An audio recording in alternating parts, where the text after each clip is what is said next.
Hello friends, സുഖമോ ദേവി പുത്തൻ promo വിശേഷങ്ങളിലേക്ക് എല്ലാ കൂട്ടുകാർക്കും സ്വാഗതം. അങ്ങനെ ഒരു ഇടിവെട്ട് ട്വിസ്റ്റ് ആട്ടോ, ഇടിവെട്ട് വഴിത്തിരിവാട്ടോ നമ്മുടെ സുഗമോ ദേവിയിൽ വന്നിരിക്കുന്നത്. വേറൊന്നുമല്ല, നമ്മുടെ ദേവിക സ്ഥാനാർത്ഥിയായി മത്സരിക്കാൻ പോകുന്നു നമ്മുടെ സ്വന്തം സിദ്ധാർത്ഥന്റെ പാർട്ടിയിൽ. അതേ കൂട്ടുകാരെ, നമ്മുടെ സിദ്ധാർത്ഥൻ ചന്ദ്രോത്തേക്ക് ഈ ഒരു വലിയ സന്തോഷ വാർത്തയുമായിട്ട് വരികയാണ്.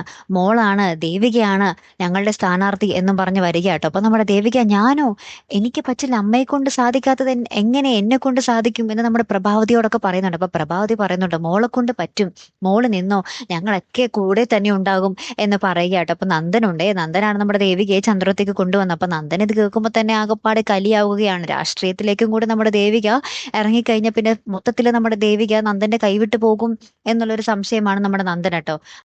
അപ്പൊ നമ്മുടെ രജനിയൊക്കെ നമ്മുടെ ദേവിക്ക് ഫുൾ സപ്പോർട്ടാണ്. ദേവിക ഇതിന് ഇറങ്ങണം, ദേവിക ജയിക്കുക തന്നെ ചെയ്യും, ഞങ്ങൾ എല്ലാവരും ദേവികയുടെ കൂടെ തന്നെ ഉണ്ടാകും എന്ന് പറയുകയാണ്. അപ്പൊ നന്ദൻ നമ്മുടെ ദേവികനെ കൊള്ളിച്ച് പറയുന്നുണ്ടേ, സ്ഥാനാർത്ഥിയാകാൻ സ്ഥാനാർത്ഥിക്ക് സ്വഭാവ ശുദ്ധിയൊക്കെ വേണ്ടേ എന്നിങ്ങനെ നമ്മുടെ ദേവികനെ കൊള്ളിച്ച് നമ്മുടെ നന്ദനൊരു ഡയലോഗ് അടിക്കുന്നുണ്ടേ. അപ്പൊ നമ്മുടെ അച്ഛൻ പറയുന്നുണ്ട്, എന്റെ മോള് ഏറ്റവും നല്ല സ്വഭാവം ഉള്ളവൾ തന്നെയാണ്, എന്റെ മോള് ജയിക്കും എന്നൊക്കെ പറഞ്ഞ് നമ്മുടെ സിദ്ധാർത്ഥൻ കൂടി നിൽക്കുന്നുണ്ടേ.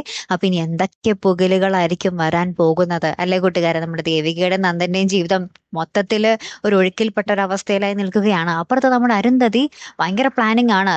പ്രഭാവതി മത്സരിക്കരുത് എന്ന് തന്നെയായിരുന്നു നമ്മുടെ അരുന്ധതിയുടെ ഉദ്ദേശം. മറിച്ച് ദേവിക തന്നെ മത്സരിക്കണം എന്നും നമ്മുടെ പ്രഭാവതിക്ക് ഉണ്ടായിരുന്നു. കാരണം ദേവിക തന്റെ പോക്കറ്റിലാണ് ഉള്ളത് അല്ലെ. അരുന്ധതി പറയുന്നത് എന്തും നമ്മുടെ ദേവിക കേട്ടോളും എന്നുള്ളൊരു വിശ്വാസം നമ്മുടെ അരുന്ധതിക്ക് ഉള്ളത് കൊണ്ട് ദേവിക സ്ഥാനാർത്ഥിയായി മത്സരിക്കുന്നതിൽ അരുന്ധതിക്ക് ഭയങ്കര ഹാപ്പി ആട്ടോ.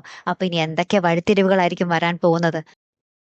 അപ്പൊ എന്തായാലും കാത്തിരുന്ന് തന്നെ കാണാട്ടോ. അടുത്തൊരു വീഡിയോ വരുന്നത് വരയ്ക്കും. Malayali signing off.